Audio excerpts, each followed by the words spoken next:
maybe we can start with you, Tom. We'll just go around, so in case of people that don't know each other, they might... Tom Bedard, part owner manager of Columbia. Chief? Bob Bealey, Chief of Police. Mark Amico, Sergeant Minister. Rob Sindel, Fire Chief. Dr. Brown, Fire Commission Lieutenant. Jeff Davis, Wilmington Fire. Ivan Boucher, Mackenzie Engineering. Christopher Finnegan, Building Commissioner. Jeff Button, District State Building Inspector. Lieutenant, Gender 5 reduction. Team Mazzarella there. So far, no casualties. I mean, everything's been done safe. Fire department stayed here all night. Police department, DPW sectioned off all those areas of the town so we can get the street open. So we got that fall zone. I don't know who was here yesterday, who wasn't, but when Peter Reynolds was here, he kind of determined 25 feet from the building was sort of a fall zone. So we got that sectioned off. So at least we're stable today. I mean, nothing has to be done, I think, at this point. We don't have to let anybody in or whatever. And so now it's just a matter of putting a plan together so that, everybody knows what's happening. This is going to be our temporary office for now. When Robin Koroskini is in the church allowed us to use this. This way we're right here. Trying to deal back and forth at City Hall. There are a lot of people that are calling that want to help. As you know, that people want to donate clothes and things. Right now, we don't even have places to put these people. They're staying in hotels, so we don't even have places to put some of these residents. Now, that could change when, a couple of people, I guess, are close to getting an apartment, so we'll kind of, help them transition with the Red Cross. But right now, people want to donate things, and we don't even have any place, we don't have a place to put the people yet. So Red Cross is doing their thing. I'm not sure how much longer they'll continue to put people up to hotels. And so as we kind of work through that. Yesterday we kind of discussed letting businesses in. We asked them to notify us around 9 yesterday. Contact us at 9, and I think they came by and they were already emptying stuff out of the saloon over there. So then everybody got anxious, so we're trying to put a plan together. Safety is the most important thing. Obviously nobody wants to get anybody hurt here. We don't want any employees or state or whatever officials might be here. We don't want anybody to get hurt. So I think now, Tom, if you give us an assessment. I know there's some parts of the building that the fire department and the building department are worried about. Yeah, I mean, my priorities are keeping people safe. You're correct, we don't need to let people in before we conclude that it is safe. The other thing that I'm working on is lining up environmental folks. I've got Moran Environmental coming to look at the basement. I've got a gentleman, Nick from Ty and Bond, is going to assess environmental concerns. We're working on making safe or safer the walls that are on either side of the former hall, because those are particularly precarious. And so that's what we'll be working on today, as well as boarding up the windows. But I want to, no one to go in the building unless they've cleared it through me. And I'm working closely, of course, with the fire department, the building department, Peter Reynolds, and to make sure that everybody's comfortable with what's going on.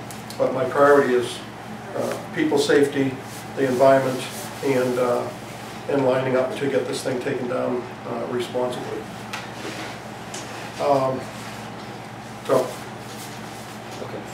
So what we're trying to do is, some areas like, I don't know how anxious the teacher guy is to get in there. I'm sure he's not. I just got off the phone. Yeah. I don't know how much we can do for him. The art people, the more, there are so many of them that I think that the faster we can get the stuff out, we'll be dealing with fewer people. We're trying to find another location for him. I have cards here, and you all was offered free space for everybody, storage space for anybody. I'll leave them here. Lisa, where'd Lisa go? I don't know if she went, but we'll leave them here. So if any of the tenants need space or at all, Tom, you all's offered to do 30 days free, storage space. Is the Red Cross aware of that? Just because that's yes. Their point of contact? Yeah, and they're at City Hall today, and they're also going to be down at the Super 8 where the residents are. And again, we're trying our best to kind of find them places as quick as we can. Red Cross has been helping them get their medication. I mean, these people, everything is in there. They can't get any assistance, a lot of them, they don't have any ID. So anyway, maybe later today we can talk about that. But if, for the odd people, you said maybe 2 o'clock. Well, what I'd like to do is first assess how safe or unsafe it is, and then have 2 people probably that are conscientious, safe, hard hats, moving the stuff out of there. Right. And we'll put it in a safe area for the artist to take. And you know what, I'll offer myself, and I'll get one of my own guys, my guys privately, and we'll take the stuff out. We'll bring it to a safe area. We'll have hard hats, safety shoes, everything, and then, you know, we have our own insurance. So we'll get it out, and then we'll let them sort of pack it and whatever they want, you know, however they want. Can I ask the building inspector and Mackenzie, what are the areas of concern that you've had a chance to walk through? One is the art center. I mean, the fact is, you have multiple layers of plaster loaded with water. Yep. The south side, the left side as you go in from the back, is always done to buckle. That could easily collapse at any moment without notice, and no one's looking up. And I'd be even a little careful about having anyone go. Plus the floor is completely covered with 2 or 3 inches of water. So it also is unsafe. And the other major point I think you brought up, which I agree, is the southeast corner of the building. There's a parapet, you know, the wind's supposed to pick up, and of course there's a lot of load being pushed out on that south facade. So Is the safest way to access the second floor through the front entrance? Well, we were suggesting earlier. You've got 2 options. You've got the front, or you've got the one next to the bar. Yeah. So from what I'm hearing, I would assume that the front would be the safest. The second, but one of the things we were. Well, I'm sorry. That's right. My suggestion would be is that the business is like the art is, maybe we can do 2 things. One is we could have the firemen go in and get all the art and bring it over here. That way nobody's put in danger except the guys that are trained to deal with it. And then maybe, and if another business needs some records or whatever, we could do the same. Is the tenants up on the second floor is maybe by appointment have a police officer and a firefighter. The police officer verifies who it is. The firefighter will go up there and we give them a time limit. You got 20 minutes or 30 minutes. We've been talking about this. Yeah. We haven't even, well, I haven't been up to the second floor. I don't know if the building inspector has. Well, I've been all through there. I'll go up with you. We can assess it. Okay, I'd like to. Yeah. But, you know, there's quite a leap from, you know, a firefighter or one of us to a tenant, you know. Right, but we would go up there, make sure it was safe for them to get their medicine out of their thing, their wallet, their belongings. You know another way we're talking about it. If it's not safe, we're not going to allow them. His tenants would notify him exactly the things they wanted. When it comes to the demolition piece, he would go with the demolition company. He would go room by room with someone who's prepared, has all the right equipment, has the safety. Basically, extract those personal items that someone's given a list, and then he can. Then, as the landlord owner on the record, he can return those directly to each and every individual. Much safer, much easier, much cleaner. Well, I'm talking about what we do in a normal fire is 3-decker. Right.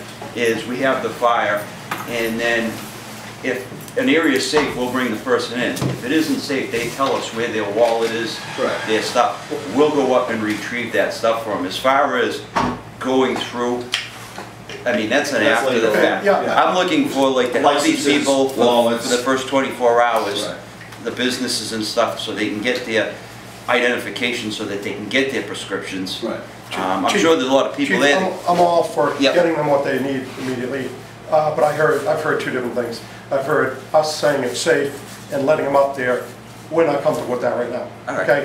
If, however, we want to coordinate, you know, with the fire department going up and retrieving certain things based on those descriptions, I'm okay with that. Okay. Okay, because, That sounds good. you know, I'm not going to tell you. They were doing that yesterday. How to be safe, Yep. but No. I'll certainly tell the tenants that they can't go up. And So can we just all agree on one thing? Send people here. That way, it's less confusion. But if they, right, if they We'll have come here people, yeah. in Have them each sign tenant gets in. a certain amount of time, we'll go up and get their stuff for them. And we can talk radio to radio Yeah. and say, we can't Right. find it in this drawer, and they'll say, we'll check this drawer. Yeah. And then we can at least try to retrieve their things. The Agreed. police can verify that that person is actually the person. Yep, and I can help. We can have them sign in.